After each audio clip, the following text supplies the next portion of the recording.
Hello, welcome to Laexcellence. ఇవాల్టి వీడియోలో మనం ఈనాడు, సాక్షి మరియు నమస్తే తెలంగాణ పేపర్స్లోని ఇంపార్టెంట్ కరెంట్ అఫైర్స్ గురించి డిస్కస్ చేసుకుందాం. ఇవాల్టి మన ఫస్ట్ ఆర్టికల్ వచ్చేసి యుఏవి అంటే అన్మాన్డ్ ఏరియల్ వెహికల్ అంటాము. డ్రోన్లు అన్నట్టుగా. డ్రోన్లు ప్రస్తుతం యుద్ధ రంగాన్నే కాకుండా పౌర జీవితాన్ని కూడా మార్చేస్తున్నటువంటి సమయం ఇది. 2020-21లో భారతదేశంలో 60 కోట్లుగా ఉన్నటువంటి డ్రోన్ మార్కెట్ 2023-24 కల్లా దాదాపు 900 కోట్లకు పెరుగుతుంది అనేసి అంచనా. ప్రస్తుతం అమెరికా, చైనా, ఇజ్రాయెల్ ఇలాంటి దేశాల ఆధిపత్యంలో ఉన్నటువంటి అంతర్జాతీయ డ్రోన్ మార్కెట్ల పరిమాణం ఈ ఏడాది మనం చూస్తే ఈ ఏడాది నాటికి 2847 కోట్ల డాలర్లకు చేరుతుంది అన్నట్లుగా అంచనా అన్నమాట. అందులో భారత్ వాటా వచ్చేసరికి మొత్తం 4.25% ఉండొచ్చు అన్నట్లుగా అంచనా. అయితే ప్రపంచంలో సైనిక డ్రోన్లను పెద్ద ఎత్తున దిగుమతి చేసుకుంటున్నటువంటి దేశాల్లో భారతదేశం 3వ స్థానంలో ఉంది. భారతీయ వాణిజ్య యుఏవి అన్నటువంటిది ఇప్పటి నుంచి 2026 వరకు ఏటా 12.6% చొప్పున వృద్ధి చెందుతుంది అన్నట్లుగా నిపుణులు భావిస్తూ ఉన్నారు. అయితే వాణిజ్యేతర ప్రయోజనాలకు కూడా డ్రోన్లను ఉపయోగించేందుకు కేంద్ర పౌర విమానయాన శాఖ అన్నటువంటిది కొన్ని నిబంధనల్ని విడుదల చేయటం జరిగింది. అంటే ఇంతకుముందు వరకు యుఏవీలకి సంబంధించి అంటే అన్మాన్డ్ ఏరియల్ వెహికల్స్కి సంబంధించి వాటి యొక్క వినియోగం మీద జాగ్రత్తలు పాటించినటువంటి ప్రభుత్వం గరిష్ట స్థాయిలో వాటి వినియోగాన్ని ప్రోత్సహించాలి అనుకుంటోంది. దానికి అనుగుణంగానే డ్రోన్ల ఉత్పత్తి, దిగుమతి, పరిశోధన, వినియోగం, రిమోట్ పైలట్ లైసెన్సులకి అనుమతి, వీటికి సంబంధించినటువంటి దరఖాస్తుల సంఖ్య, వీటిని ఇంతకుముందు 25 ఇలా ఉండేవి, వాటిని 5కు తగ్గించింది. అలాగే అంకురాలలో మన స్వదేశీ అంకురాలలో కూడా డ్రోన్ల ఉత్పత్తి చేపట్టేలాగా ప్రోత్సహిస్తోంది. అలాగే యుఏవీలు తీసుకెళ్లగలిగినటువంటి బరువుని మొత్తం 300 కిలోల నుంచి 500 కిలోలకు పెంచింది. విమానాశ్రయాల చుట్టూ అవి ఎగరటానికి అనుమతించేటటువంటి గగనతల మండలాలు ఏవైతే ఉంటాయో వాటిని కూడా పరిశీలించటం జరిగింది.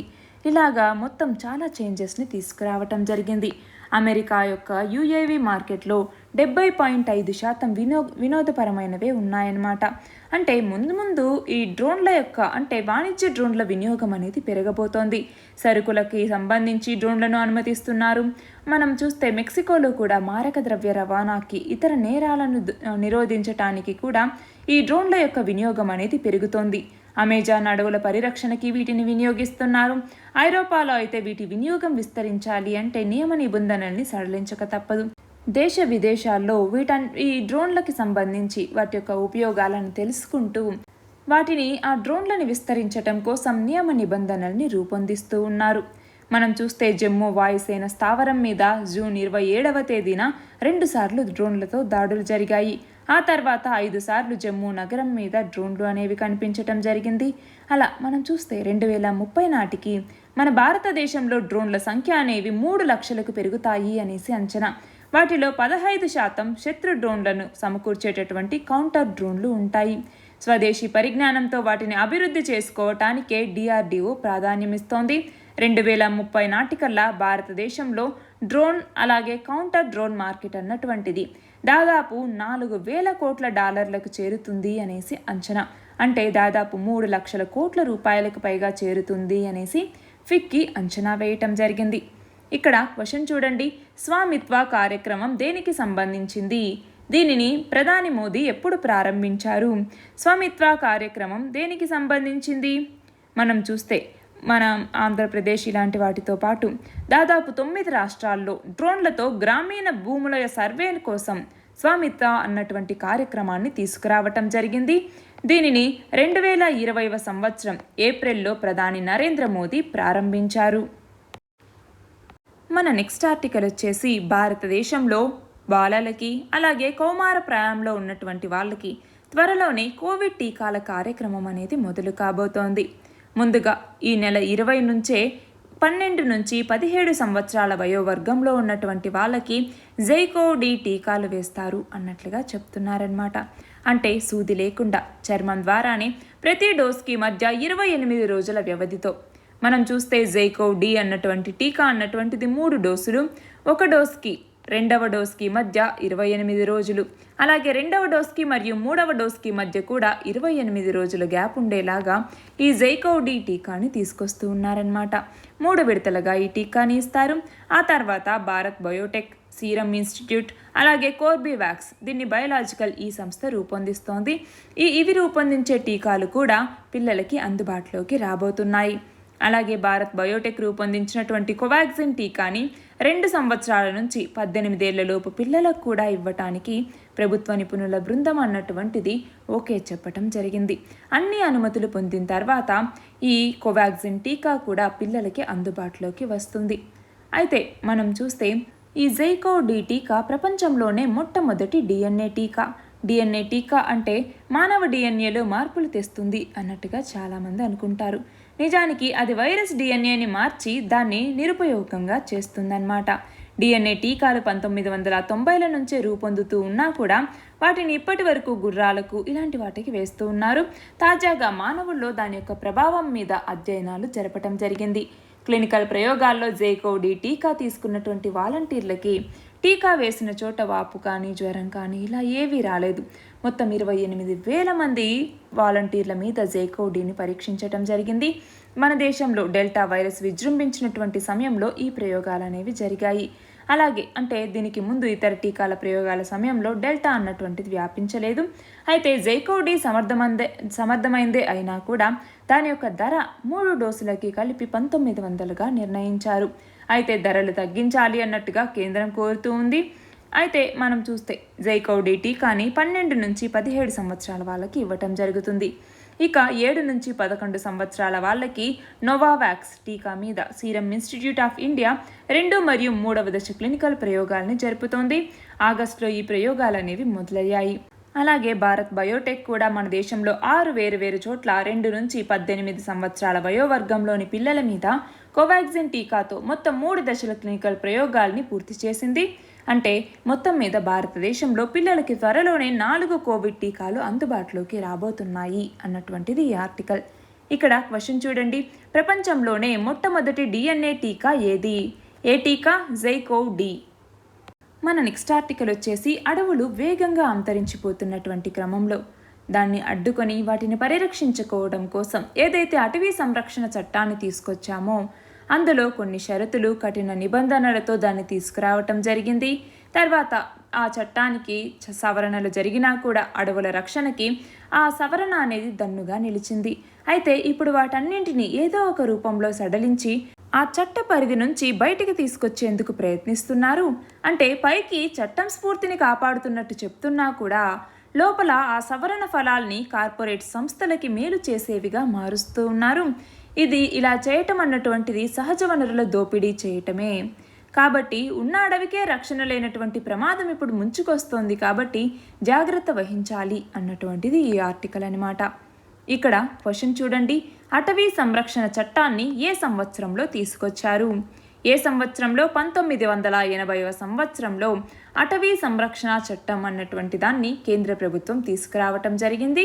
అయితే ఇందులో చాలా కఠినమైనటువంటి నిబంధనలు ఉన్నాయి అన్నటువంటి కారణంతో 1988వ సంవత్సరంలో ఇందులో కొన్ని నిబంధనలకి సవరణలు చేయటం జరిగింది. అంటే అడవుల యొక్క రక్షణకి సంబంధించి ఆ కఠినతరమైనటువంటి నిబంధనల్ని సులువు చేయటం కోసం 1988వ సంవత్సరంలో కొన్ని సవరణల్ని తీసుకొచ్చారు. మన నెక్స్ట్ ఆర్టికల్ వచ్చేసి భూకక్షలో సొంత అంతరిక్ష కేంద్రాన్ని నిర్మిస్తున్నటువంటి చైనా తన యొక్క 3 వ్యోమగాముల్ని పంపబోతోంది. ఈసారి వాళ్ళు 6 నెలల పాటు అక్కడే ఉంటారు. చైనా అంతరిక్ష కార్యక్రమం ఏదైతే వేగంగా పురోగమిస్తోందో అందులో ఇదొక కీలక మైలురాయి కాబోతోంది. గోబీ ఎడారిలో ఉన్నటువంటి జియుక్వాన్ ఉపగ్రహ ప్రయోగ కేంద్రం నుంచి ఈ యాత్ర అనేది ప్రారంభమవుతుంది. షంగౌ 13 అనేటటువంటి ఈ వ్యోమనౌకలో వ్యోమగాములు ప్రయాణించటం జరుగుతుంది. వ్యోమగాములు తియాన్హే అంతరిక్ష కేంద్రంలో బస చేస్తారు. ఈ కేంద్రానికి ఇది 2వ మానవ సహిత యాత్ర. సెప్టెంబర్లో మొదటి యాత్ర అనేది ముగిసింది. అప్పుడు 3 వ్యోమగాములు 3 నెలల పాటు అంటే 90 రోజుల పాటు అక్కడే గడిపారు. ఈసారి 6 నెలల పాటు అక్కడ గడపబోతున్నారు. ఇక్కడ క్వశ్చన్ చూడండి, షెన్జౌ 13 వ్యోమనౌకని చైనా ఏ రాకెట్ ద్వారా ప్రయోగించబోతోంది? ఏ రాకెట్ ద్వారా? లాంగ్ మార్చ్ 2F రాకెట్ ద్వారా. మన నెక్స్ట్ ఆర్టికల్ వచ్చేసి కరోనా వైరస్ మీద ప్రపంచ ఆరోగ్య సంస్థ మళ్ళీ దర్యాప్తు చేపడుతోంది. గతంలో చేపట్టినటువంటి తొలి విడత దర్యాప్తు అన్నటువంటిది అసంపూర్తిగా ముగియటంతో మరొకసారి దర్యాప్తుని చేపడుతోంది. కోవిడ్-19 SARS-CoV-2తో సహా కొత్తగా వస్తున్నటువంటి వ్యాధికారక సూక్ష్మజీవుల యొక్క మూలాల్ని పరిశీలించటానికి ఒక నిపుణుల బృందాన్ని ఏర్పాటు చేయటం జరిగింది. ఇందులో భారతదేశానికి చెందినటువంటి రామన్ గంగాకేద్కర్ ఈయనకి కూడా చోటు దక్కింది. గతంలో ఈయన భారత వైద్య పరిశోధనా మండలిలో అంటువ్యాధుల విభాగానికి అధిపతిగా పనిచేశారు. ఇక్కడ క్వశ్చన్ చూడండి, కరోనా వైరస్ మహమ్మారి మూలాల కోసమై వివిధ దేశాలకు చెందిన ఎంతమంది నిపుణులతో ప్రపంచ ఆరోగ్య సంస్థ కమిటీని ఏర్పాటు చేసింది? ఇందులో భాగంగా advisory group for the origins of novel pathogens SAGO అన్నటువంటి పేరుతో ఈ కమిటీని WHO ఏర్పాటు చేసింది. ఇందులో భాగంగా మొత్తం భిన్న దేశాలకు చెందినటువంటి 26 మంది శాస్త్రవేత్తలతో నిపుణుల కమిటీని ఏర్పాటు చేయటం జరిగింది. ఇందులో కొత్త సూక్ష్మజీవులు ఎక్కడి నుంచి పుట్టుకొస్తున్నాయి అన్నటువంటిది వీళ్ళు కనుక్కుంటారు. మన నెక్స్ట్ ఆర్టికల్ వచ్చేసి వైఎస్ఆర్ జగనన్న శాశ్వత భూ హక్కు భూరక్ష కార్యక్రమానికి సంబంధించి గ్రామ సచివాలయాల్లోనే రిజిస్ట్రేషన్తో పాటు మ్యూటేషన్ అనేది కూడా జరగాలి. భూ విక్రయం జరిగిన వెంటనే ఈ ప్రక్రియ పూర్తి కావాలి అన్నట్లుగా ఏపీ ముఖ్యమంత్రి ఆదేశించటం జరిగింది. అయితే భూ రికార్డుల్లో న్యాయపరమైనటువంటి అంశాల్లో నిపుణులైనటువంటి వాళ్లతో రిజిస్ట్రేషన్ మ్యూటేషన్ ప్రక్రియకి అనుసరించాల్సినటువంటి విధానాన్ని రూపొందించాలి అన్నట్లుగా సూచించటం జరిగింది. అంటే ఈ రిజిస్ట్రేషన్ మరియు మ్యూటేషన్కి సంబంధించి విధి విధానాల్ని రూపొందించాలి. అలాగే రికార్డుల యొక్క నవీకరణకి ఏటా 1 వారాన్ని పెట్టాలి అన్నట్టుగా దీనికి సంబంధించి వైఎస్ఆర్ జగనన్న శాశ్వత భూ హక్కు భూరక్ష కార్యక్రమం మీద ఏపీ ముఖ్యమంత్రి సమీక్షను నిర్వహించటం జరిగింది. ఇక్కడ క్వశ్చన్ చూడండి, వైఎస్ఆర్ జగనన్న శాశ్వత భూ హక్కు కార్యక్రమం గురించి వివరించండి. దేనికోసం దీనిని తీసుకురావటం జరిగింది? ఆంధ్రప్రదేశ్లో ఎవరైతే రెసిడెంట్స్ ఉంటారో, ఏపీలో ఉన్నటువంటి రెసిడెంట్స్ ఎవరైతే ఉంటారో వాళ్ళకి ల్యాండ్ ప్రొటెక్షన్ అనేది ఉండాలి అన్నటువంటి ఉద్దేశంతో వైఎస్ఆర్ జగనన్న శాశ్వత భూమి హక్కు భూరక్షణ అన్నటువంటి కార్యక్రమాన్ని తీసుకురావటం జరిగింది. దీని ద్వారా ఆ రెసిడెంట్స్ ఎవరైతే ఉంటారో వాళ్ళకి ఓనర్షిప్ని మరియు రైట్స్ని ఇవ్వటం, దాన్ని ప్రొటెక్ట్ చేయటం కోసం దీన్ని తీసుకొచ్చారు. దీనిని కృష్ణా జిల్లాలో తక్కెళ్లపాడు అన్నటువంటి గ్రామంలో పైలట్ ప్రాజెక్ట్గా స్టార్ట్ చేయటం జరిగింది. ఈ పైలట్ ప్రాజెక్ట్ని ఎప్పుడు స్టార్ట్ చేశారు? 2020 సంవత్సరం డిసెంబర్ 21వ తేదీన దీనిని పైలట్ ప్రాజెక్ట్గా స్టార్ట్ చేయటం జరిగింది. ఇందులో భాగంగా ఏవైతే ల్యాండ్ మ్యాటర్స్కి సంబంధించి ఇర్రెగ్యులారిటీస్ ఉంటాయో అలాంటి వాటిని రిమూవ్ చేసి ఆ ల్యాండ్ మ్యాటర్స్కి సంబంధించి ట్రాన్స్పరెన్సీని పెంచాలి అన్నటువంటి ఉద్దేశంతో దీన్ని తీసుకొచ్చారు. మన నెక్స్ట్ ఆర్టికల్ వచ్చేసి ది గ్రేట్ రిజిగ్నేషన్ సంక్షోభం గురించి. కోవిడ్ అన్నటువంటిది ప్రపంచవ్యాప్తంగా ఉద్యోగులకి కొత్త పాఠాన్ని నేర్పించింది. కుటుంబం విలువేంటి, డబ్బు లేకపోతే పరిస్థితి ఎలా ఉంటుంది, ఇలాంటివన్నింటినీ వాళ్ళ కళ్ళకు కట్టేలా చూపించింది. అయితే చాలామంది కరోనా వల్ల వాళ్ళ యొక్క ఉద్యోగాలు కోల్పోయారు. కంపెనీ ఆదాయం తగ్గటంతో ఉద్యోగాలున్నా కూడా వేతనాలు ఇవ్వకపోవటం వల్ల చాలామంది వేతనాలు ఇవ్వకపోవటం ఉంది, దానివల్ల జాబ్లోంచి తీసేయటం ఇలాంటివన్నీ ఉన్నాయి. అయితే ప్రస్తుతం వ్యాపారాలు పుంజుకుంటున్నాయి. ఆకర్షణీయమైనటువంటి జీతాల్ని ప్యాకేజీల్ని ఇస్తామని ప్రకటిస్తున్నా కూడా చాలామంది ఉద్యోగులు ఉండటం లేదు. వాళ్ళ యొక్క ఉద్యోగాల్ని వదిలేసి కొత్త మార్గాల్ని అన్వేషిస్తూ ఉన్నారు. దీన్నే మనం ది గ్రేట్ రిజిగ్నేషన్ సంక్షోభం అన్నట్లుగా పిలుస్తున్నాము. అయితే రీటైల్, గోదాములు, రెస్టారెంట్, హెల్త్ కేర్ విభాగాలు వీటిలో మాత్రం రిజిగ్నేషన్లు రికార్డు స్థాయిలో ఉన్నాయి అన్నట్లుగా బ్యూరో ఆఫ్ లేబర్ స్టాటిస్టిక్స్ చెప్తూ ఉన్నాయి. అంటే ఇలాంటి వారిలో తక్కువ వేతనాలకు పనిచేస్తున్నటువంటి వాళ్ళే ఎక్కువగా ఉంటూ ఉన్నారు. ఈ పరిణామాన్ని ఒత్తిడి వాతావరణంలో పనిచేస్తున్న తక్కువ వేతనాలు అందడం మీద తిరుగుబాటుగా చెప్తూ ఉన్నారు. అయితే మనం చూస్తే అమెరికాలో గత ఆగస్టు నాటికి 1.4 కోట్ల ఉద్యోగాలు ఖాళీగా ఉన్నాయి. ఒకవైపు ఉన్న ఉద్యోగుల్ని కాపాడుకునేందుకు కంపెనీలు ప్రయత్నిస్తూనే ఉన్నాయి. ఇంకోవైపు ప్రతిభావంతులకి భారీ జీతాలు ప్రకటిస్తూ ఉన్నారు. అయితే అమెరికా చరిత్రలోనే మొదటిసారిగా రెస్టారెంట్లు, బార్లలో పనిచేసేటటువంటి వాళ్ళ గంట వేతనం $15 చేరింది. అంటే అక్కడ ఉన్నటువంటి వాళ్ళకి డిమాండ్ ఎలా ఉంది అన్నటువంటిది మనం అర్థం చేసుకోవచ్చు. ఇక్కడ క్వశ్చన్ చూడండి, ది గ్రేట్ రిజిగ్నేషన్ సంక్షోభం దేనికి సంబంధించింది? కరోనా టైంలో ఏవైతే ఉన్నటువంటి ఉద్యోగాలు ఉన్నాయో, తక్కువ వేతనం వస్తున్నటువంటి ఉద్యోగాలు ఉన్నాయో దానిని వదిలేసి వేరే ఉద్యోగాల్ని, వేరే మార్గాల్ని అన్వేషించటానికి సంబంధించి ద గ్రేట్ రిజిగ్నేషన్ సంక్షోభం అంటాము. మన నెక్స్ట్ ఆర్టికల్ వచ్చేసి ఐక్యరాజ్య సమితి మానవ హక్కుల మండలి UNHRCలో మొత్తం 18 కొత్త సభ్యుల కోసం నిర్వహించినటువంటి ఎన్నికల్లో భారతదేశం గెలుపొందింది. ఐక్యరాజ్య సమితి సర్వప్రతినిధి సభలో మొత్తం 193 దేశాల్లో 184 దేశాలు భారత్కి అనుకూలంగా ఓటు వేశాయి. దాంతో 2022 జనవరి నుంచి 2024 డిసెంబర్ ఆఖరి వరకు 3 ఏళ్ల పాటు ఐక్యరాజ్య సమితి మానవ హక్కుల మండలిలో భారతదేశం సభ్యత్వాన్ని కలిగి ఉంటుంది. నార్మల్గా అయితే 2021 సంవత్సరం డిసెంబర్ 31వ తేదీతో ఏదైతే సభ్యత్వం ముగియబోతోందో దాని తర్వాత ఎన్నికల్లో కూడా మళ్ళీ ఇంకొకసారి గెలిచింది. దాంతో 2022 జనవరి నుంచి 2024 డిసెంబర్ వరకు కూడా భారతదేశం ఇందులో సభ్యత్వం కలిగి ఉంటుంది. ఇక్కడ క్వశ్చన్ చూడండి, ఐక్యరాజ్య సమితి మానవ హక్కుల మండలికి భారత ప్రస్తుత సభ్యత్వ పదవీ కాలం ఎప్పటికి ముగియనుంది? ఎప్పటికి? 2021 డిసెంబర్ 31 నాటికి.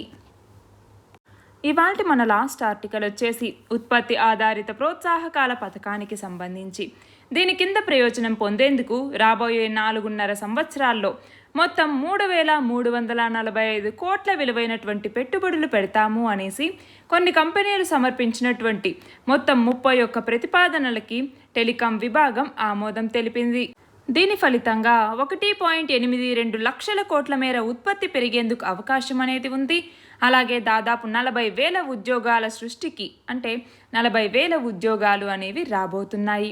ఏ ఉత్పత్తిని తయారు చేసినా కూడా ప్రపంచ శ్రేణి నాణ్యతను కలిగి అలాగే అందుబాటు ధరల్లో లభ్యమయ్యేలాగా చూడాలి. అలాగే 3,345 కోట్లు అన్నటువంటిది పెద్ద మొత్తం ఏమీ కాదు. అయితే నిర్దేశక స్థాయికి తగినట్టుగా ఉత్పత్తి ఉంటే మరింత ప్రోత్సాహకాల్ని అందిస్తాము అన్నట్టుగా కేంద్రం చెప్పటం జరిగింది. ఇక్కడ క్వశ్చన్ చూడండి, టెలికాం రంగానికి ఉత్పత్తి ఆధారిత ప్రోత్సాహక పథకం కింద ఎన్ని కోట్లను కేటాయించారు? మొత్తం 12,195 కోట్ల రూపాయల్ని టెలికాం రంగానికి ఉత్పత్తి ఆధారిత ప్రోత్సాహక పథకం కింద కేటాయించడం జరిగింది.